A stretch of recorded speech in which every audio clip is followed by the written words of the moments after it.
Hi, my name is Andrew, that's Matthew, and this is Sophia. Today we're going to be talking about Unit 9.1, Advances in Technology and Exchange after So 1900. the development of new technologies after 1900s bettered the world to a massive extent. The first big inventions were in communication, with the first being the radio, which was important because it allowed for long distance communication without the usage of wires. Now, here, this chart shows that by the 1950s, almost 100% of people had radio in their house. And this graph of US energy consumption shows that there was a big spike up where radio was invented in the late 1800s. Now, the second invention would be cellular, which was arguably just as important as radio because it allowed for two-way communication from your pocket, so you didn't have to be at your house or anywhere else like that. Cell phones had their big boom in the 1990s after being invented in 1973. On this energy consumption chart, were part of a big spike in energy rise. Now, the internet is the third of the three inventions and arguably the most important of them all because it allowed for the World Wide Web to be created, which held all the information humans have had for thousands of years and put it all in one place for everyone to find at any time. They also put out other businesses like newspaper industry because there was options to see the news just online, so a newspaper had no business. On this US energy consumption chart, the peak of US energy consumption was when the internet was first invented. And here's just a map of all the internet cables across the world. You see this boat? Who's in the boat? Not people, shipping containers. Now, shipping containers were an effective form of transportation for items and goods because they allowed to be put in bulk on boats to be shipped across the world.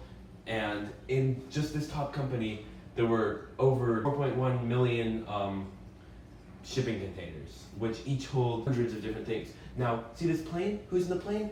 People this time, actually. So, people were transported using planes to sort of create more intermixing of cultures and nationalities as people can now travel across the world at ease in less than 24 hours to any destination they wanted to go.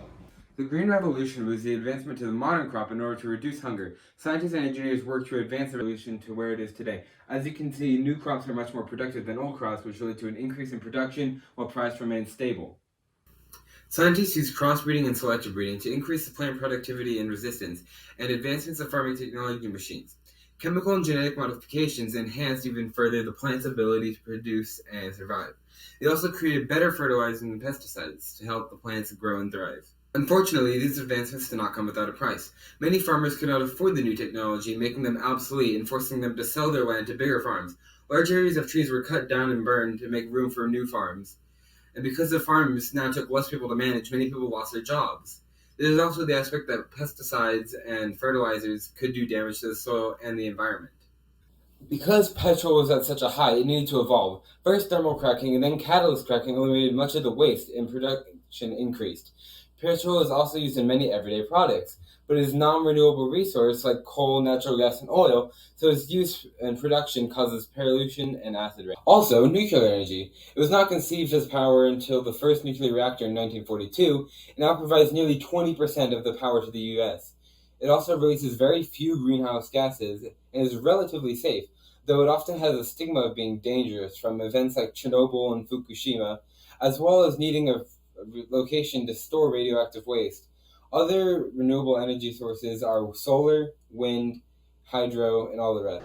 Hi, I'll be talking about the medical innovations that occurred during the 1900s. The two main things are vaccines and antibiotics. So, with vaccines, they were initially created in 1796, but the government didn't fully manufacture and distribute them until the 1900s. So we get to see the effects that it had with smallpox and how, with the increase in vaccinations, there was a decrease in cases. Now, for antibiotics, we have Dr. Fleming to thank for it.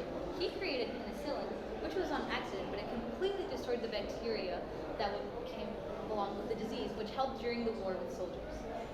The one concern about the completely destroying bacteria was the resistance that would come with it. And here we see that it has risen throughout the years. And here's another visual to see how the use of penicillin has greatly helped deaths globally. The life expectancy, thanks to these medical innovations, has increased massively. So it's been a big change.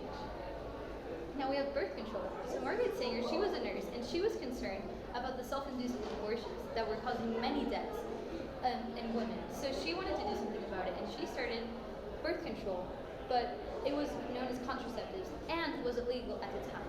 Eventually, she was arrested, but then Dr. Pincus met up with her, and they were able to have a grant to research on birth control and eventually create a pill in the 1960s. With this pill, we get to see the rates of fertility go down insanely, and it's been a wonderful thing. So now we've been able to see just how big of an extent new technologies had during the 1900s. Thanks for coming to our TED Talk. Just to clarify one thing for Mr. Brunel, I know I get that this presentation was like really weird and all the weird transitions between being on like a green screen kind of thing and then being on a slide, but it's just because we had some conflict with extracurriculars. I hope that's fine, and we tried our best with what we could do.